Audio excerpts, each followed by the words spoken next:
क्यों? बोलिए, कब, किधर, कैसा, कहाँ, क्यों? सब मेरे साथ करो ना।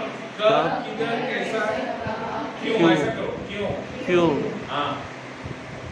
When, where, what, why, how? Everybody. When, where, what, why, how? Everybody say how. Okay. So the Bible was written. Okay. ये जो शब्द अभी हमने पढ़े हैं, ये यीशु के शब्द हैं। कौन किसके शब्द है? ये यीशु का डायरेक्ट शब्द है। और ये कहाँ लिखा गया? वो सब लोगों को इकट्ठा करके एक पहाड़ पर बैठ के यीशु मसीह लोगों को पर्वत से प्रवचन दे रहा है। This also is called the Sermon on the Mount. This is a part from Matthew chapter 5 to Matthew chapter 7. The passages are called the Sermon on the Mount.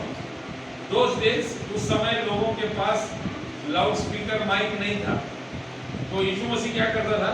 पहाड़ का चोटी में बैठेगा और नीचे ढाल में लोग बैठा है, तो जब जोर से बोलेगा तो आवाज अपने आप नीचे जाएगी। या डायरेक्ट नेचुरल माइक सिस्टम है, देखिए इसके लिए बुद्धि लगता है। अगर ज्यादा भीड़ को इकट्ठा किया है तो पहाड़ में बैठना है ऊपर में, और जोर से बोलेगा क्या हो जाएगा? आवाज दूर तक नीचे तक लोगों को सुनाई देगा, है ना? तो यीशु मसीह पहाड़ पर बैठकर यहाँ पर स्वर्ग का राज्य के बारे में, स्वर्ग का राज्य में कौन जा सकता है, स्वर्ग का राज्य में कैसे जा सकता है, स्वर्ग का राज्य के लिए क्या करना चाहिए, स्वर्ग का राज्य में हमें क्या आशीष मिलने जा रहा है, स्वर्ग का राज्य में हमें कैसा स्वभाव होना चाहिए, ये सब चीज प्रभु यीशु मसीह इस पर्वत का प्रवचन में क्या कर रहा है? बता रहा है। हम सबको स्वर्ग का राज्य में जाना है। हम लोग ने गीत गाया, छोटी छोटी जीवन गाड़ी हाथ से नहीं बनती है। और यहाँ पर पास्टर साहब ने भी हमको ये बताया है कि यीशु मसीह हमारा क्या है? हमारा मित्र है। एक मित्र अपना मित्र को क्या करेगा? मरने से बचाएगा। हम मरने वाले थे पाप के कारण, लेकिन यीशु हमारे पापों के लिए क्रूस पर मारा गया, हमारा गुनाह अपने ऊपर ले लिया, क्योंकि वह हमारा अच्छा मित्र है। एक मित्र अपने मित्र के लिए क्या करता है? अपना जान भी दे देगा। यीशु हमारे लिए अपना जान दे दिया, अपना प्राण दे दिया, ताकि हम पाप में ना डूबे, हम पाप से बच जाए। और यहाँ पर अब जब हम मत्ती 5 अध्याय का शुरू का कुछ वचन पढ़ेंगे, तो 5 का 1 और 2 और 3 में पढ़ता हूँ। वो इस भीड़ को देखकर पहाड़ पर चढ़ गया, और जब बैठ गया तो उसके चेले उसके पास आए, और वो अपना मुंह खोलकर उन्हें ये संदेश देने लगा। जब यीशु मसीह पहाड़ पर बैठ गया तो उसने क्या किया? पहाड़ पर बैठकर संदेश देने लगा। और उसने क्या कहा? धन्य है जो मन के दीन है, क्योंकि स्वर्ग का राज्य उन्हीं का है। धन्य है जो शोक करते हैं, क्योंकि वो शांति पाएंगे। धन्य है जो नम्र है, क्योंकि वे पृथ्वी के अधिकारी होंगे। तो प्रभु यीशु मसीह का स्वर्ग में आने का मुख्य प्रयोजन ये था कि लोगों को स्वर्ग का राज्य में ले जाए। Why did Jesus come from heaven? So that we who are on the earth can go to heaven. Correct? यीशु स्वर्ग से नीचे क्यों आया?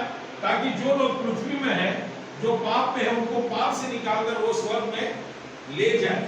लेकिन स्वर्ग में जाने से पहले स्वर्ग का राज्य के लिए हमें प्रभु तैयार कर रहा है। कितने लोगों को स्वर्ग जाना है? लेकिन स्वर्ग में जाने से पहले अभी हम लोग बात कर रहा था, हमारा भैया का बेटे का शादी है ऑस्ट्रेलिया, तो वो देश में जाने के लिए क्या करना पड़ेगा? वो देश के लिए वीजा लेना पड़ेगा, उसके लिए पैसा भरना पड़ेगा, उसके लिए परमिशन लेना है, उसके लिए बहुत सारा काम करना है, तब उसका टिकट मिलेगा, है ना? वैसे ही अगर दूसरा देश में जाने के लिए अगर इतना करना है, तो स्वर्ग का राज्य में भी जाने के लिए हमको क्या करना पड़ेगा? कुछ करना पड़ेगा।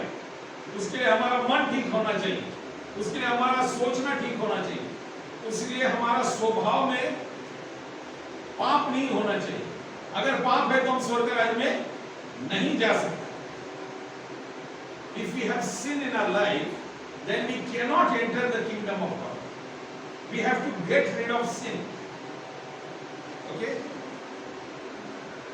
समझ में आ रहा है?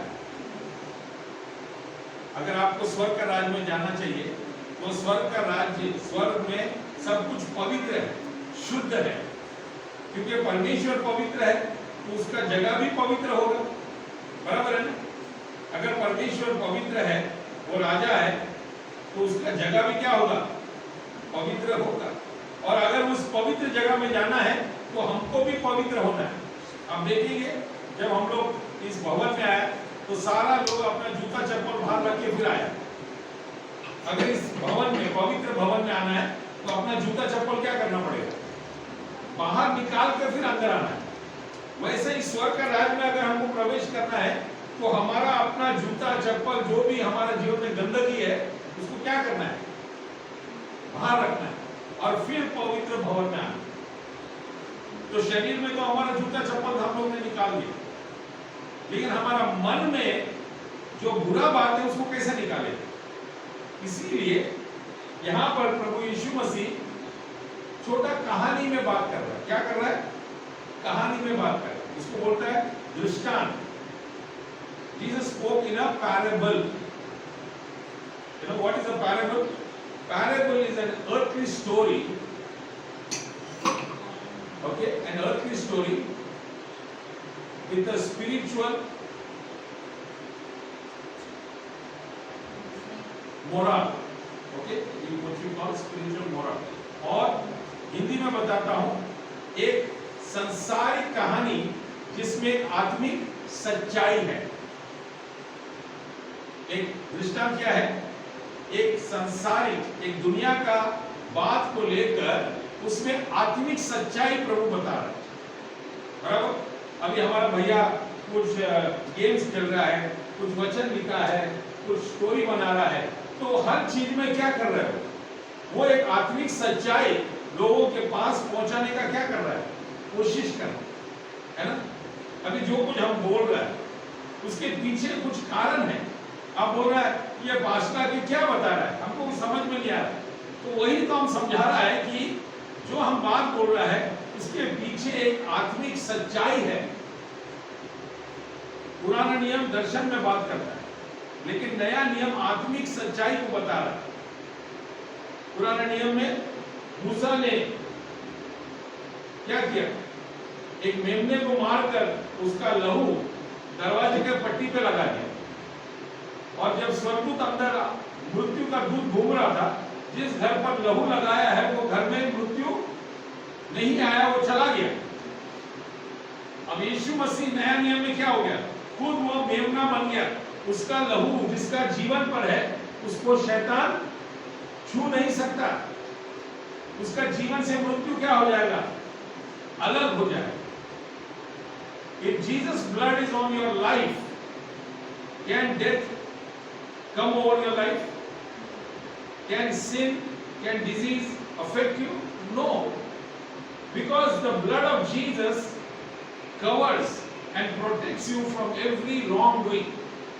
Even Satan may tempt you to take you to the wrong direction, but God's Spirit and His blood will pull you back.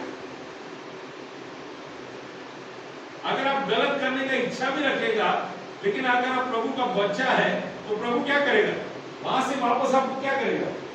खींच के वापस लाएगा. आपको मन फिराने के लिए, पश्चाताप करने के लिए, दुख होने के लिए वो आपको मजबूर करेगा, ताकि आपका आंखें खुल जाए और आपको समझ में आए कि ये रास्ता गलत है, ये रास्ता सही है. मनुष्य को एक रास्ता सही लगता है, लेकिन उसका अंत क्या है? मृत्यु है. और यहां पर प्रभु यीशु मसीह कह रहा है 30 पद में, 29 और 30 में वो ये कह रहा है, यदि तेरा दाहिना आंख तुझको क्या कर रहा है? क्या कर रहा है? ठोकर खिलाए, तो उसको निकाल कर फेंक दे. Can you remove your own eye and throw it? Is it easy?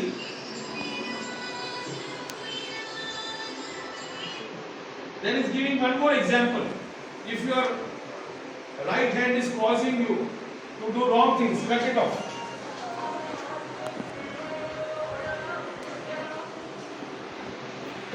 वो क्या बोल रहा है? उसको काट के फेंक दो।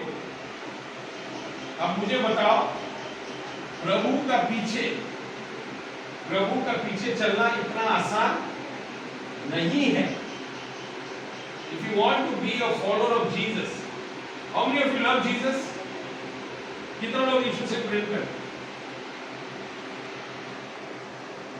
सब लोग हाथ उठाएं। लेकिन मैं पूछूंगा, कितना लोग यीशु का पीछे चलना चाहेंगे? How many of you want to follow Jesus? How many of you want to follow Jesus?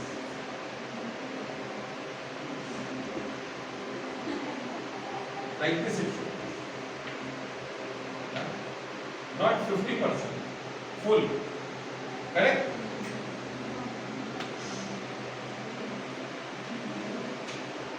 So if you want to follow Jesus, that means you need to be disciplined.